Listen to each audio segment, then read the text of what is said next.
అందమైన ఉదయం. సూర్యుడు ప్రకాశవంతంగా ప్రకాశిస్తుండగా తోటగుండా ఒక అందమైన నీలిరంగు సీతాకోకచిలుక ఎగురుతూ ఉంది. దాని రెక్కలు సూర్యకాంతిలో మెరుస్తున్నాయి. సీతాకోకచిలుక కొంచెం అలసిపోయింది. సున్నితమైన పువ్వుపై కూర్చుని విశ్రాంతి తీసుకుంటే ఎంత బాగుంటుందో అని సీతాకోకచిలుక అనుకుంది. అప్పుడు అది ఒక పొడవైన ఎర్ర గులాబీని చూసింది. ఇది మంచి ప్రదేశం అయి ఉండాలి అని సీతాకోకచిలుక అనుకుంది. కానీ గులాబీ గాలికి ఊగుతోంది మరియు సీతాకోకచిలుకకు స్థలం ఇవ్వడానికి ఆసక్తి చూపలేదు. టైట్మౌస్ రెక్కలు కొద్దిగా బాధించాయి. కానీ అది ఎగురుతూనే ఉంది.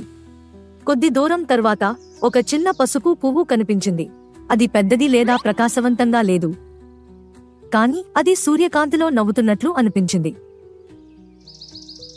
సీతాకోకచిలుక నెమ్మదిగా పువ్వుపై కూర్చుంది.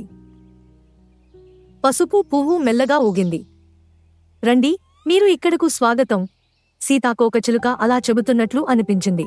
సీతాకోకచిలుక సంతోషంగా ఉంది. నేను విశ్రాంతి తీసుకోవడానికి ఒక స్థలాన్ని మాత్రమే కాకుండా మంచి స్నేహితుడిని కూడా కనుగొన్నాను అని ఆమె అనుకుంది. అకస్మాత్తుగా ఆకాశం చీకటిగా మారింది. చల్లని గాలి వీచింది. వర్షం పడింది. ఎర్ర గులాబీ ఎత్తుగా నిలబడినా దాని రేకులు కొన్ని బలమైన గాలికి ఎగిరిపోయాయి.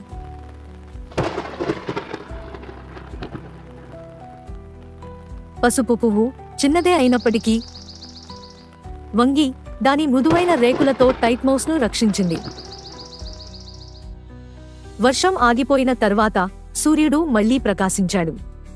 సీతాకోకచిలుక దాని రెక్కలను ఆడించింది. అప్పటినుండి చిన్న సీతాకోకచిలుక ప్రతి ఉదయం పసుపు పువ్వు వద్దకు వచ్చింది. ఆమె తన సీతాకోకచిలుక స్నేహితులను తనతో తీసుకువచ్చింది. తోట ఆనందంతో నిండిపోయింది. పెద్ద పువ్వు వల్ల కాదు, ప్రకాశవంతమైన పువ్వు వల్ల కాదు, కానీ ప్రేమను వ్యాప్తి చేసే దయగల పసుపు పువ్వు వల్ల.